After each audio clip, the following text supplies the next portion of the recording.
Hey tubers, welcome back for another adventure. Anybody who's been paying attention to the weather at all, they realize we're about to get a huge snowstorm here on the East Coast. Where I live, they're expecting as much as 18 inches worth of snow. That's just going to be a crazy amount. Anyhow, I'm doing some of the preparations I need to do to get ready, and I figured I'd go through the trouble of showing them to you. Hey tubers, welcome back for another adventure. I don't know, it's something like the 12th of December, 13th, something like that. We are expecting our first real snow on Wednesday, and today is Sunday. Tomorrow, Monday, we're supposed to get some snow. Shouldn't really be all that big a deal. But Wednesday's nor'easter, and the weather following that, it's supposed to be cold and just tough, which means it's snowblower season. So what do we need to do to get this Cub Cadet 524 back to life? If this is the first time you're using it this season, right, you put a pan under it and you take that out, take the oil plug out, and drain the oil, tilt it back, get the oil out of it, give it a nice fresh oil change. When you see stuff like that, that is not a good sign. That means you might have mice in here. If you have mice in here, they have a tendency to clog up the cooling vents, and when you run it, you're snow blowing, and the next thing you know, it overheats, and you're in a whole heap of trouble. Generally speaking, the mice like to live in two places: up against your magneto, and a lot of times they eat your some of the wiring, and you no longer have spark. And they always seem to like to live in the gearbox friction wheel area down in there. And then when you once again get the snowblower out, as you chew up their nest and all, it kind of greases it up in there, and the next thing you know, the thing won't drive forward or backwards. So change the oil, plug out, cap loose, tilt it backwards, oil drains, okay, you're happy. Give it a good smell. I happen to have a very sensitive nose for mice, so if you give it a sniff in there, see if you have any mice, right? Make sure you don't. Put the oil back into it. You take a couple of bolts off down here. You could get a look at the gearbox, the friction wheel. Make sure there's no grease on the discs. Make sure the friction wheel is alive. It's to the point now where, I only have a couple of days, so I really need to bring this thing back to life. I ran the snowblower out of gas. Very good thing to do. So I got a gallon of gas, and I mixed a half an ounce of seafoam, and then I put in a half of ounce of stable, which is more than needed for both. Mixed it up in the gallon, and I fueled up the Cub Cadet, and what was left over I just threw into the generator. There is nothing worse than being out here in the snow and discovering that your snowblower will not start, and especially when you have this much driveway, right? And worse than that, not only won't your snowblower start, but the power's down. And if it's really ugly, it's down because one of your trees fell on the line. You're the only person out. There's major blackouts elsewhere, and it's going to be quite a while before the people from the utility are going to get to you. Also a very bad time to discover that your generator is not functioning. So today's goal is to bring both the Cub Cadet there and the Generac back to life. Sometimes this goes easy and sometimes it does not. So I'm going to set up the camera. This is a ice cold start, right? We're assuming you changed the oil. I didn't. We're going to assume you took that little back cover off and chased the mice out of there. I didn't. You're going to assume that you got the mice out from behind the flywheel, or at least smelled it to make sure there are no mice in there. I didn't. Once again, no mice in that cover. Let's hope not. So I didn't do any of those things. The other thing you want to do is make sure that your tires are aired up, because once again, there's nothing worse than trying to cut a path and the thing keeps pulling. So as you're trying to steal it with your ice cold hands and all, you're discovering one of your tires is flat or low on air. So fill your tires, fill your oil, make sure everything's good, make sure everything's proper, and then all you have to do is go rip snot on the cord. I personally used to love, when I was a kid, I used to love finding snow thrower motors. They were typically low milds, low hours, and the reason being is you didn't always get snow, and sometimes people buried them or they bought a new one or whatever it was.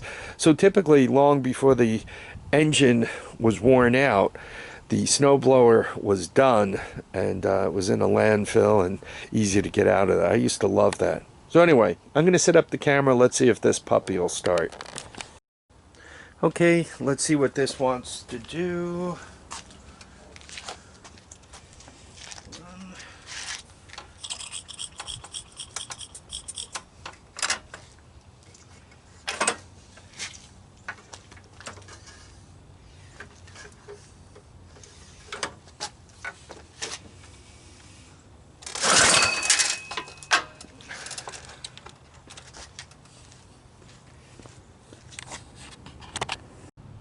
Okay, let's see what this thing wants to do. So this is kind of a cold start, old start. Obviously, right, it's cold. And let's hope for the best.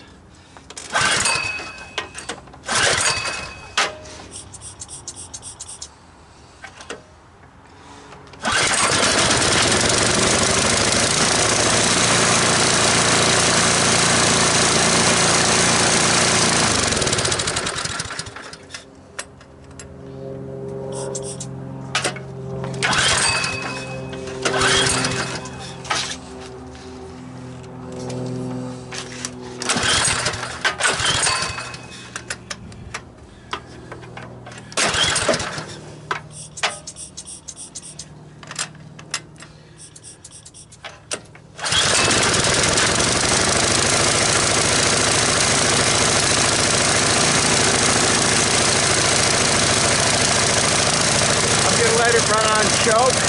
It stinks.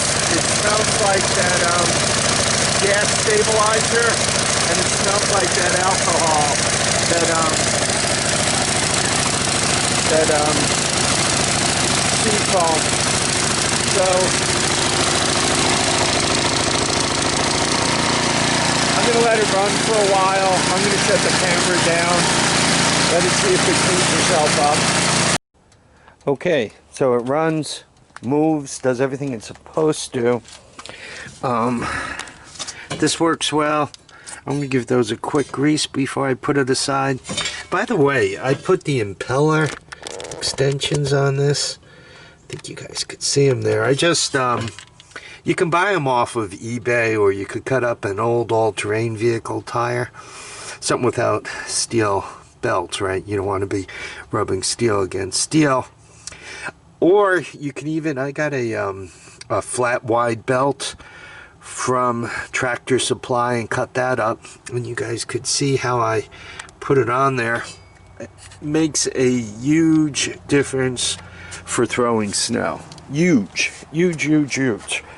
And like when I'm doing this area here, right, as I'm right here, I got quite a distance to throw to get it over there, or to get it to the end, or to get it out here, right, or over the shed.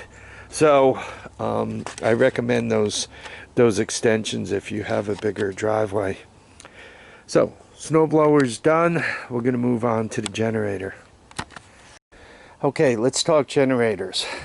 You ignore them until you need them, and typically when you need them, you expect them to start easily, run for days, burn no fuel, and just be sitting there like a loyal puppy or a loyal dog, ready to go hunting whenever you need. Unfortunately, generators typically are not like that. I bought this generator for the Y2K problem, so it's about 21 years old, 22 in January, something like that. Anyway, luckily it has a fuel turn off here, so you're able to turn off the fuel. See the way the choke's all the way on? I have a tendency to do that, turn the choke completely on. So I make sure I burn all the gas out of it. When you do shut it down, do not shut it down with a load on it. Right? So, gas is on. I always run stabilized fuel in this thing. But even with that, fuel could have a tendency to become a few years old. But typically when I add gas to it, I add stabilized fuel, so it kind of turns it over a little bit. I do start this a few times a year. Hasn't been started probably in, I don't know, 5-6 months. So let's see what it wants to do. I'll set up the camera, we'll pull the ripcord, and we'll see if it runs. Okay, let's hope for the best. By the way, I always keep some starting fluid around. Obviously, it's much better if they start without it, but I do keep it around for those horrible experiences, like when it won't start. By the way, I already checked the oil, and the oil's good. You guys know how to do that.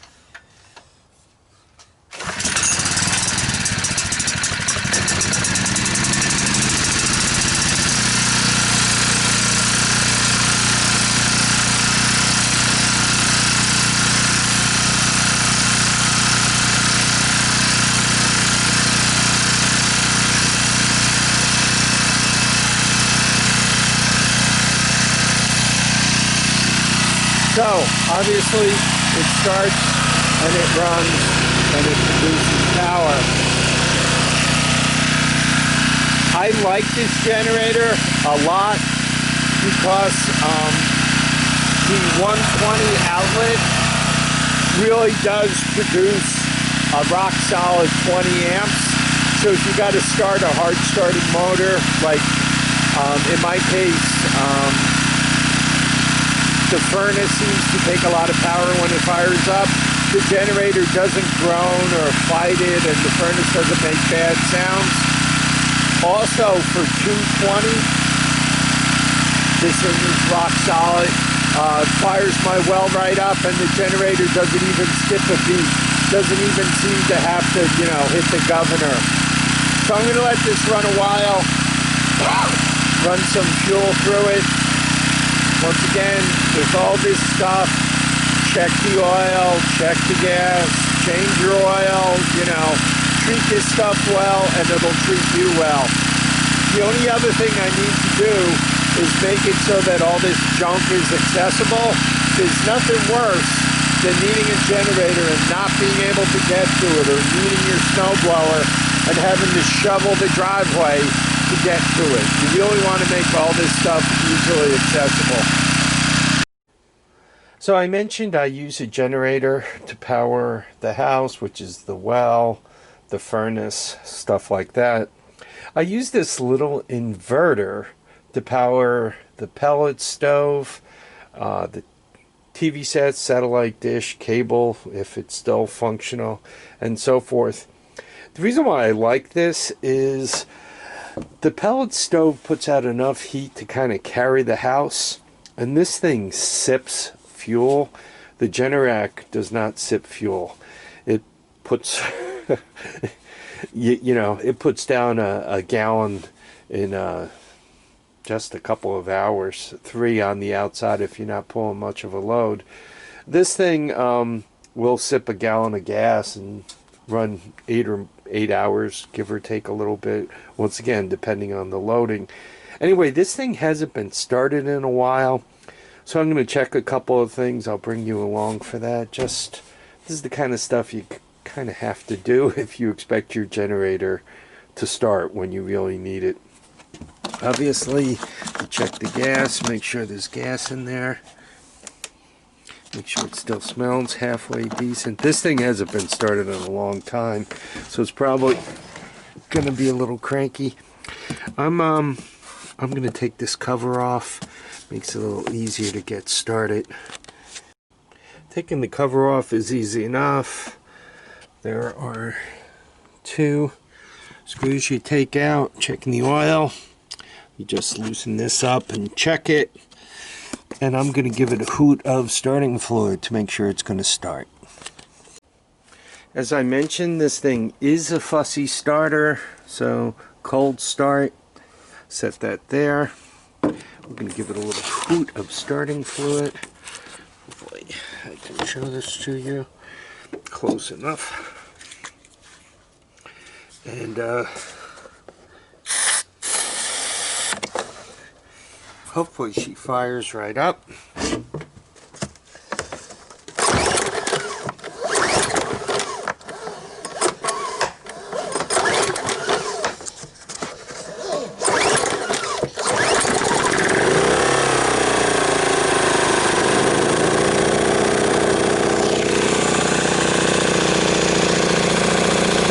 So it's running. I guess it's on choke.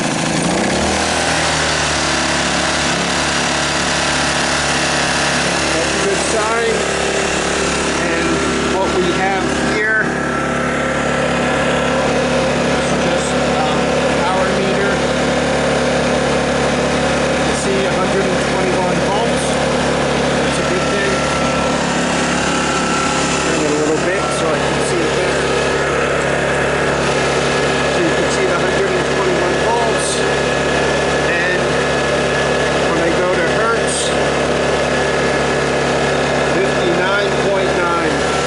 That's what I get everywhere on this meter, so that's a good thing. So, got my generator running. It's producing power. I got my flashlight. Got an extension cord right there. This is all ready to go. Once again, this one's always a cranky starter, so one wants to keep their starting fluid right handy with that too. Given that this thing's already started once today, should the power go out, I'll probably try to start it without any starting fluid and see how she does, and then go on from there. Anyway, that's it for this part. So I showed you that the generator's running, the inverter's running, and the snowblower's running, but those things are about worthless if they're not easy to get to. You guys already saw that the inverter is in the back room. Obviously very simple to get to, right? I just have to quite literally open the glass door, reach out and touch it. There's the generator, there's the snowblower. You can see I have a bunch of extension cords sitting right on it, ready to go upstairs. And we got the shovels. Generators and snowblowers are of no value if you can't get, or you don't have gasoline for them. So that's 4 gallons. That's another gallon here. I like this jug because it's easy to pour from for filling the inverter upstairs. So this is going to go on the back deck next to the inverter. This is going to go out in the garage for the lower garage, just in case I need it. So, if the power doesn't go out and once the driveway is clear, it's time to play with toys. So we have the 300 4x4 here, the Honda 4-Tracks, and we have a Honda, I don't know, what is that, a ATC 185S, I think it is, in the back that we can be out doing snow donuts with as soon as the work is done tomorrow. Anyhow, I want to thank you all for dropping by to watch and comment and subscribe. Please remember, feet down, heads up, and get out there and enjoy each and every day.